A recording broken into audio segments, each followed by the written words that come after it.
I let them put the handcuffs on me right there in the middle of the neighborhood in front of my own daughter, while the HOA president stood 5 feet away smiling like she'd just won a prize. In that moment, everyone watching thought I'd finally been put in my place. What they didn't know was that the second those cuffs clicked shut, the entire balance of power shifted and they were about to learn it the hard way. I didn't move into Maple Ridge Estates because I liked rules or manicured lawns or neighbors who smiled with their mouths but not their eyes. I moved there because my daughter Emma got a summer job nearby and it was supposed to be safe, quiet, predictable. The kind of place where people bragged about property values and community standards like they were moral achievements. I kept my head down from day one, paid my dues, read the bylaws, parked exactly where the lines were painted. I knew how HOAs worked, at least I thought I did. Linda Cartwright ran the HOA. Officially, her title was president of the board. Unofficially, she acted like mayor, judge, and executioner rolled into one.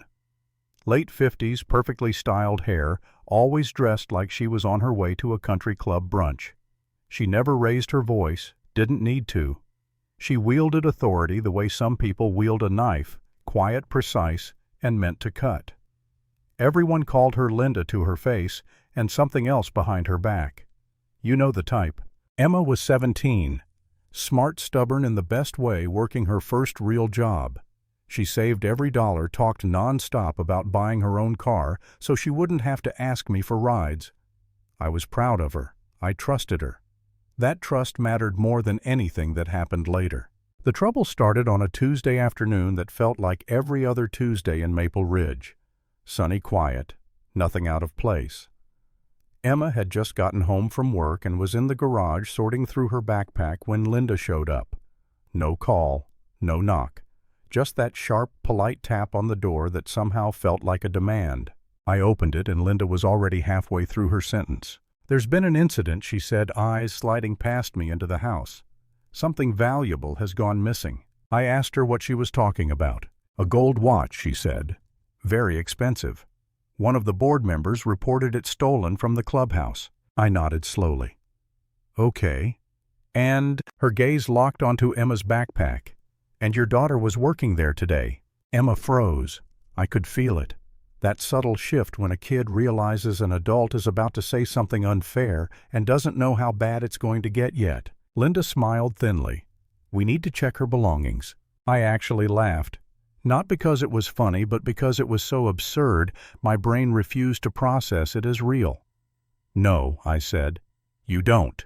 Her smile vanished. "Excuse me. You don't get to search my kid," I said. Calm, clear. "If there's an issue, call the police." Linda's eyes hardened.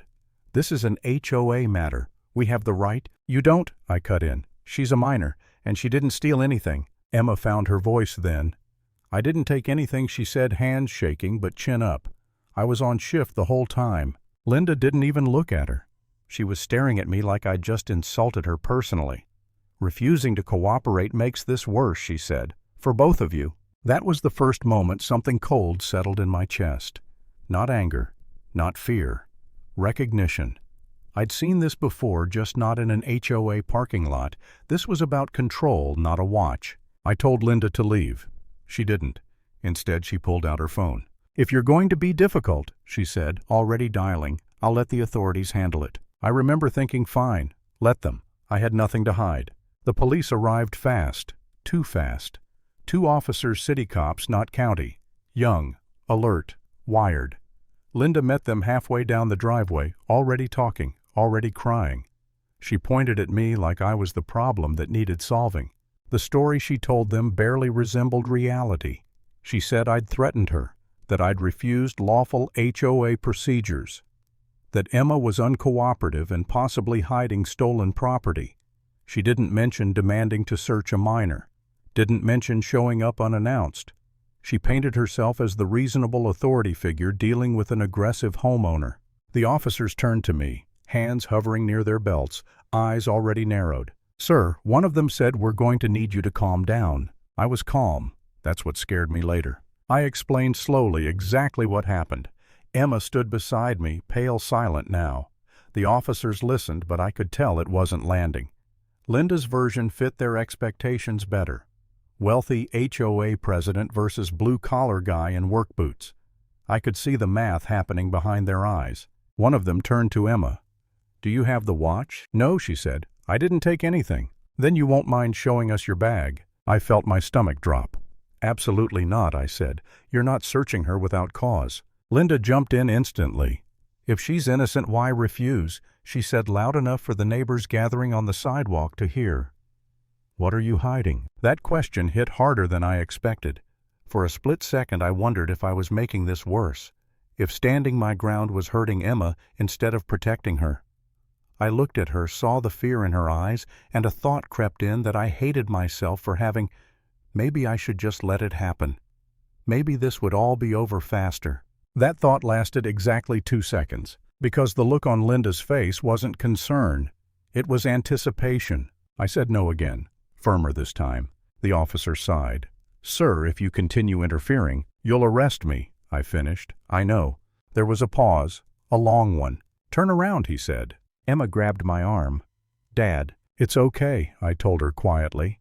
I wasn't sure if it was true yet, but I needed her to believe it. I turned, felt the cold metal bite into my wrists. The sound of the cuffs clicking shut echoed louder than it should have. I heard murmurs from the crowd. Someone muttered, "Guess he pushed too far." Linda smiled. In that moment, standing there restrained while my daughter watched, I felt something close to defeat. Not because I was scared of jail, but because I hated that she was seeing this. I hated that the lesson she might learn was that power wins and truth doesn't matter. I questioned myself. Maybe I should have backed down. Maybe I should have let them search the bag. Maybe being right wasn't worth this.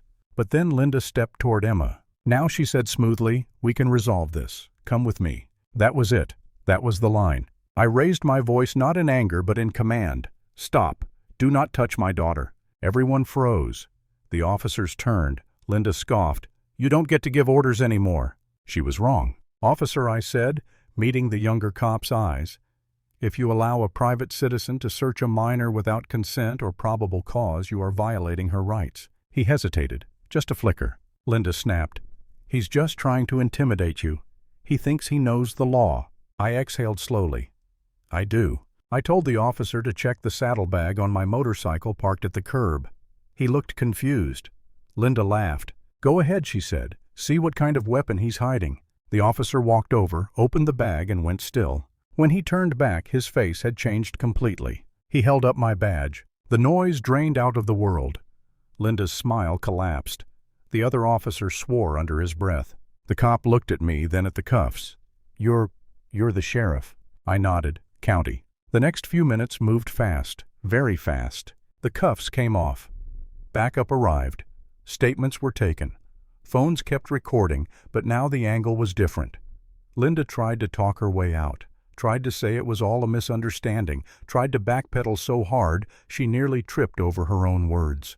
It didn't work. The watch was found later, in the clubhouse, exactly where it had been the whole time. Linda was removed from the board that night, charged for filing a false report. The HOA issued an apology that sounded expensive and hollow. I didn't celebrate. I didn't need to. I just took my daughter home, because the lesson wasn't about power. It was about knowing when not to back down.